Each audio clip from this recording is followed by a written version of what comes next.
What inspired you to become a coach? Well, for as long as I can remember, let's say, had a deep interest in human emotion and behaviour. And I've got Brené Brown, Susan Jeffers books going back years and years, good old classics that I just loved. I just loved absorbing myself in that kind of personal and professional development. And so the interest has always been there for me. And I think the passion really developed throughout my career. So 25 years in corporate world, the thing that I loved most about my various roles over that period of time was the people, working with teams of people, supporting, whether it be a team member or a colleague or any level really, but really supporting them and having that connectedness with people. Sometimes that was in a mentoring capacity, a training capacity, and that's what I really loved.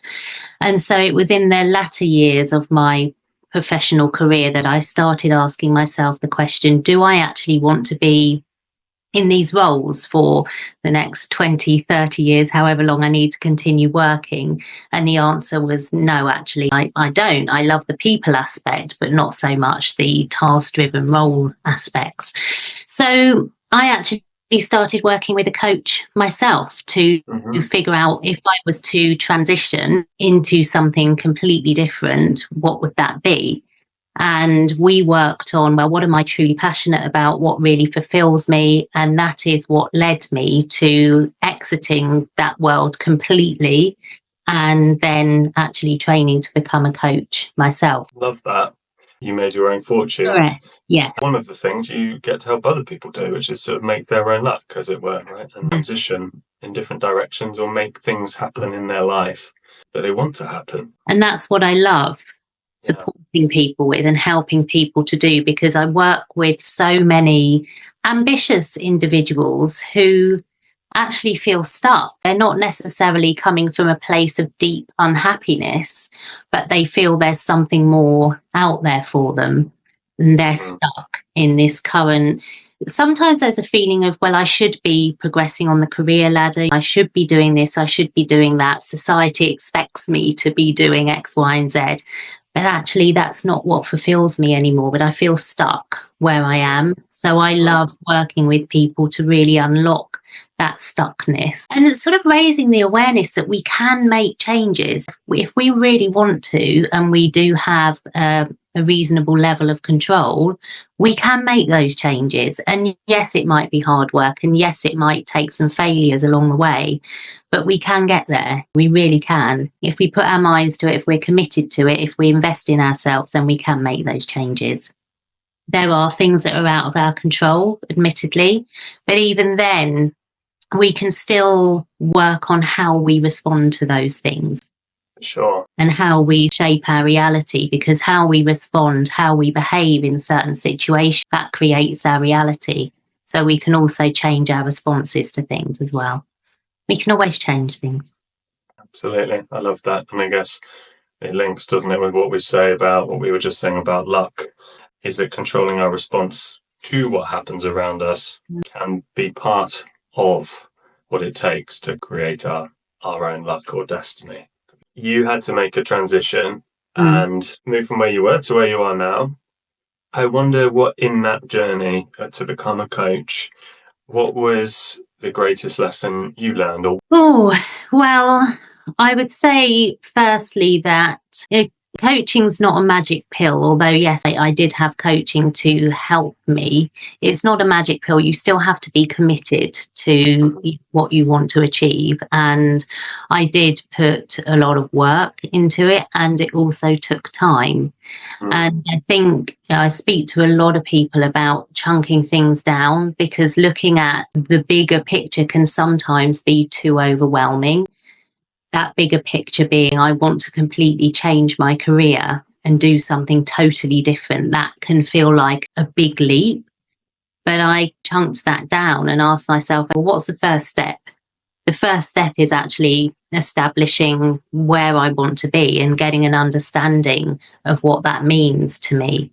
So that was my first learning. Don't necessarily feel that it's too much of a leap. chunk it down like 1% gains, incremental gains, just start moving, do something to move you close to where you want to be and get the wheel turning, start that momentum. And so for me, that momentum then built over time, establishing what I wanted to do, then looking at, well, what action do I need to take in order to move me closer to that? What sort of time frame might I be looking at? And then pulling it back from there, reverse engineering it. And what do I need to do in the next 3 months? And then in the next 3 months after that. So the learning was to every step you're taking towards where you want to be is a valuable step. Those incremental gains will have a huge impact. And, you know, they certainly have for me. So, yeah, that was a big learning. And also, there is a risk. Let's not forget that. I did take a risk and it was somewhat calculated. But as I said, asking my question, well, do I want to be doing the same thing for the next 20, 30 years? The answer was no. So therefore, I had to do something. And that did involve a level of risk. But it was one that I felt that I wanted to take in order for me to create a more fulfilling future. Which is the risk of staying where you are. If I had stayed where I was, then I knew I wasn't going to be happy long term anyway. So it was absolutely, well, totally a risk worth taking for me. So how does your background and your experience or your personal journey, how does that enable you to support your clients? Well, I think as we've just talked about that career transition, within that, there was a lot of personal development and a lot of personal growth for me.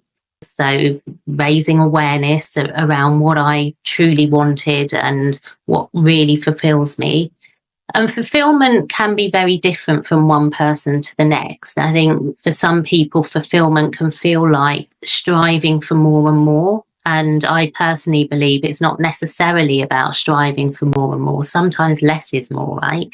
So for highly ambitious people who are so fully immersed in perhaps their professional career, but don't have any time for life outside of that, it could be helpful for some of those people to actually be pulling back a bit and actually finding more space for the things they really enjoy in their lives. So that was a learning for me, that fulfillment is not always about more and more. And really, I think leaning into being your authentic self.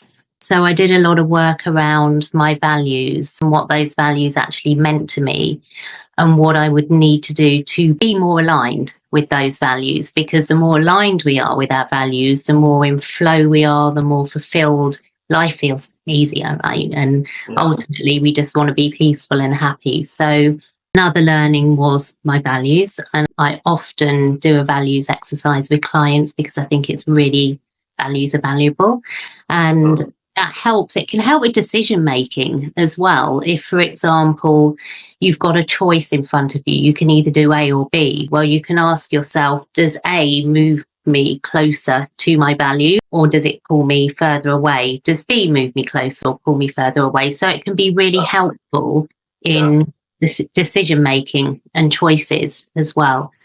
So lots of learnings. It's brilliant. I think it's something so powerful in having been through a journey yourself and having learned to use those tools yourself to get you to where you want to be, then take other people through it. That's so powerful. It's not like this is sort of you've learned the theory or read the theory in a book. No, actually, someone to do it. And the other thing I would add to that on a very personal level is I've always had a tendency to err on the side of anxiety, and I have experienced anxiety in the past, and the tools and techniques I learnt through coaching have really helped me to navigate anxiety and overwhelm. So I really enjoy supporting people who have those sort of anxious feelings. And I've learned a lot about the nervous system and how we can be emotionally dysregulated. So helping people to actually get more regulated and soften that anxiety. We all have a level of anxiety in the world we live in, but to soften it and be able to navigate it and to actually be okay with it. So that was a big learning for me on a personal level as well. And I work with a lot of people who suffer from anxiety and overwhelm. It's so powerful again that you've been through something yourself to then have deeper insight to enable others to come through it as well. I think as coaches, people maybe have the misconception that we've got it all sorted. We have tools and techniques, yes, which are great. I use them all the time, but we're human beings, right? So we still actually experience the same things and thoughts, feelings that other people do. We're maybe able to deal with it and work through it quicker and easier, but we're human. So we still experience those things ourselves.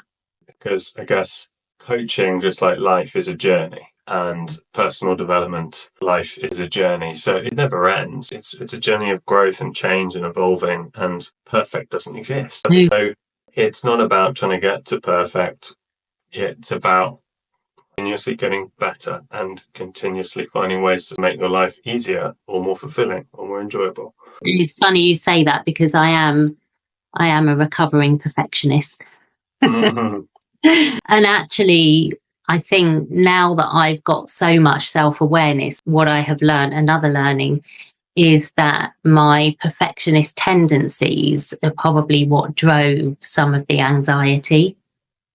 One of those traits that actually has a good side to it, you're always striving to do your best, but it becomes self-sabotaging.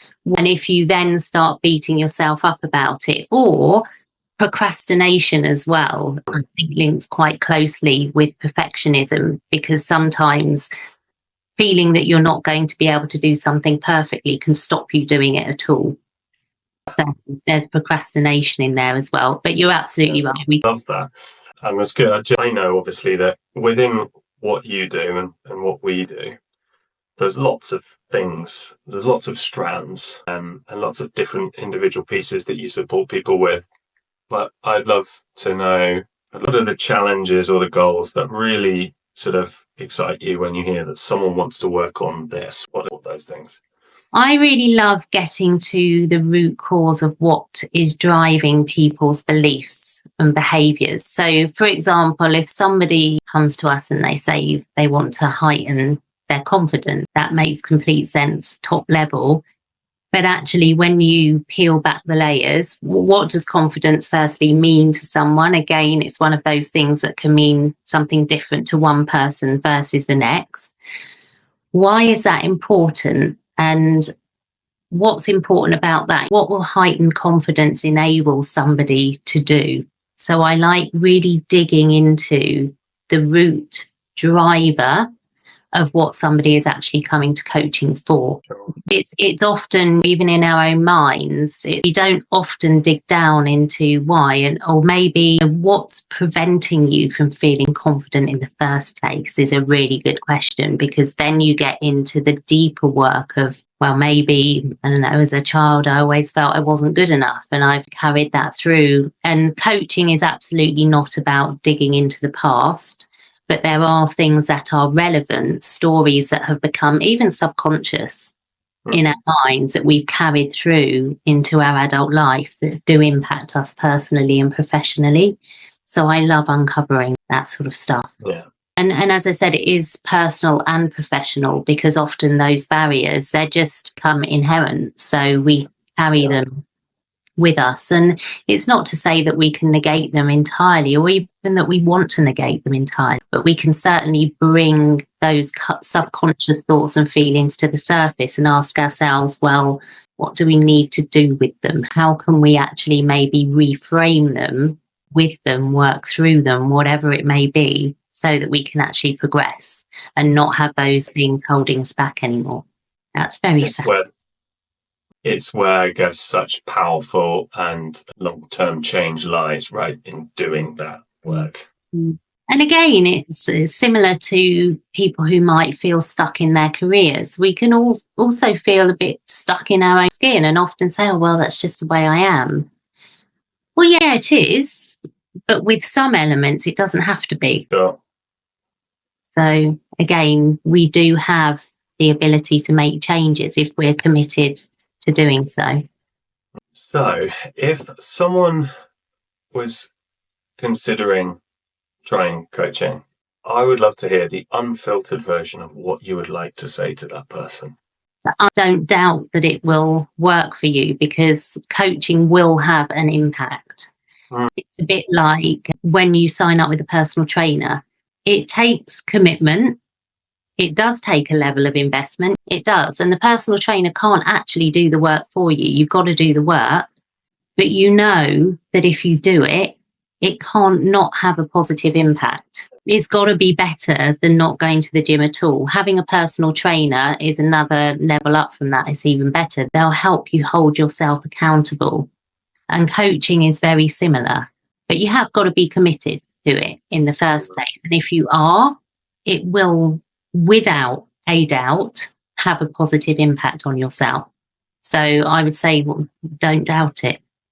But you're just basically tackling something that you and I know can be a barrier for people Mm. to come into coaching, is that, how do I know if it will work for me? Which is a completely understandable sort of worry or concern, but such a powerful analogy, right? And as I heard you say that about the coach, the personal trainer, going to the gym, it makes so much sense. And the accountability and also what went through my mind was the framework and the actual techniques that they'll introduce. Yes. And you'll still be the one lifting the weight, not the personal trainer. But they'll be the one helping you work out which weight to start lifting and how many times to lift. Yes. There's so many sort of parallels, really, between that analogy and coaching. Yes. But like you say, if you show up for a couple of months at the gym with a personal trainer, you can't get to the end of that couple of months and not be fitter or stronger than you were at the beginning. No. And it's exactly the same with coaching. Totally the same. What's your favourite thing about being a coach? My favourite thing about being a coach is really seeing people make changes that bring them joy and fulfillment, and particularly when there are light bulb moments. They don't happen all the time, but there are light bulb moments when people will say, I can't believe I haven't done this before, or I can't believe I didn't think about that before. So coaching raises so much new awareness and such insightful detail that people can then work with that. And as I said, often that insight, that awareness is buried in our subconscious. And so it's amazing when that comes up and out and we can work with it, and it creates massive change for people. Awesome. I love that.